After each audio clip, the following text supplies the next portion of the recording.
Hello and welcome back to the Eyes of Ode gaming channel. Thank you so much for being here. Today I have another older game in my What Is It and Is It Worth It game review series.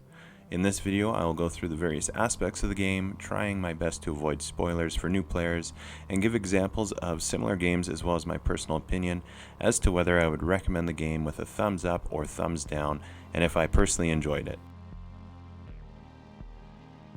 I won't be giving a number rating to the game as many other channels do, as I find this to be a very arbitrary way of rating games, which like any other entertainment is completely subjective, and instead I prefer to give enough info for you to make a decision on your own if you would like to go forward with picking up this title for yourself. Today we travel to the subterranean post-apocalyptic nuclear winter of an alternate world Russia as we take a look at Metro 2033. Metro 2033 released all the way back in March of 2010, however we'll be reviewing the re-release of the game which came out in June of 2015. So depending on how you look at it, this game is either 10 years or 5 years old at the time of this recording. The game was developed by 4A Games and published by Deep Silver. So now 5 years on after the re-release, what is this game? Is it still worth picking up for a first-time player? Let's take a look and find out. Metro 2033 is a survival horror first-person shooter. As previously mentioned, it takes place mainly in the Metro system, but also on the surface of a post-apocalyptic Russia. This is an alternate world game where nuclear bombs went off in 2013, wiping out most of the population and forcing survivors to seek refuge underground away from the nuclear blasts and following fallout and deadly radiation. The game takes place 20 years after this in 2033, and you play as the main character Artem, as you explore and fight your way through this new twisted version of Russia. Most of the game is combat-focused, first-person shooter style gameplay. You progress through a set story as you fight through the campaign, which is broken up by cutscenes. The general format feels very typical of first-person shooter games. You start in a friendly zone, watch a cutscene, play a mission, watch a cutscene, and then you're back to the next friendly zone, starting the cycle over. The main difference I found from the typical comparisons is that you need to take stock of your ammo reserves and buy ammunition if you cannot scrounge enough while on mission. Higher grade ammunition is used as the currency in the game, and you will trade this for particular bullets and other supplies, such as medical or gas mask filters that you'll use on missions. While playing through missions, you will need to keep an eye on your health, as well as using gas masks in contaminated zones. The unique feature with this is that the filters in the gas masks will only last so long, as there is a countdown timer which will run out as they are used.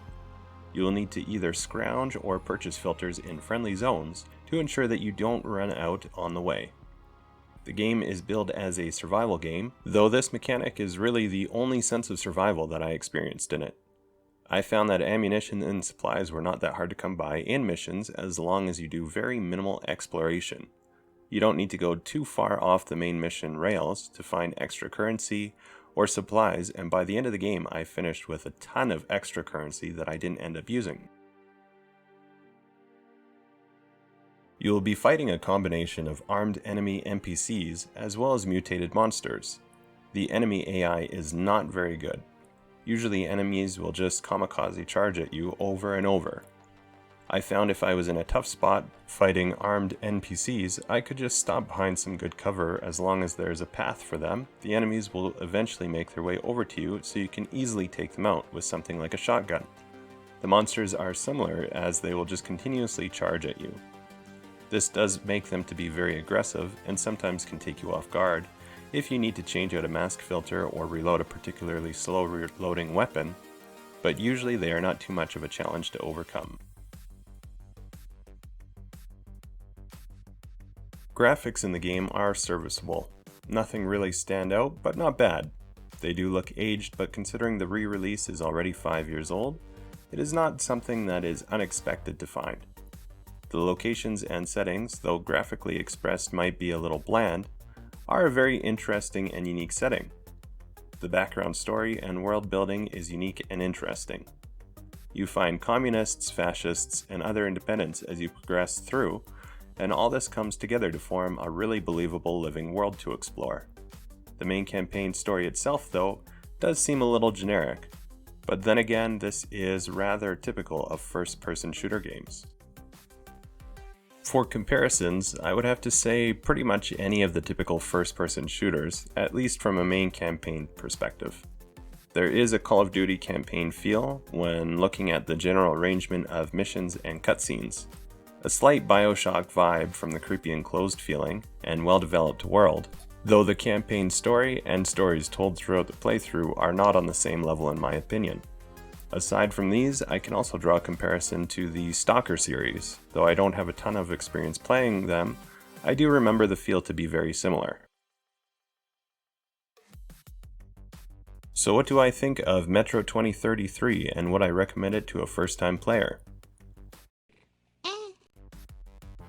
If you're looking for a first-person shooter, there are probably others out there that look, feel, and handle a little better than this one. The game is not bad at all, it just lacks some polish and I didn't feel it to be all that special or stand out. If you're looking for a new first-person shooter or horror-related franchise, this could be of interest to you as there have been sequels made to the game that might be a selling point for some gamers. Really, the best part of the game is the unique setting and world that has been built that the game takes place in. Aside from that, the game feels a little generic and I felt little to no connection to the NPCs or the main character I was playing as. All in all, I'd say this is a very average game that will most likely appeal to gamers who are looking especially for a horror or post-apocalyptic first-person shooter.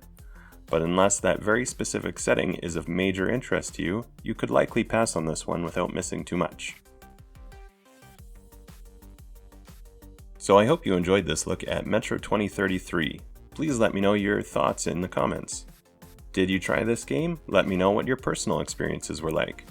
Also, if you enjoyed the video, or if it helped you in deciding if you wanted to pick up this game, please consider giving me a like here. Also consider subscribing to the channel. I post a variety of gaming content, from reviews like this one, to walkthroughs, let's play, and more. Otherwise, thank you so much for taking the time to watch today, and until next time, take care.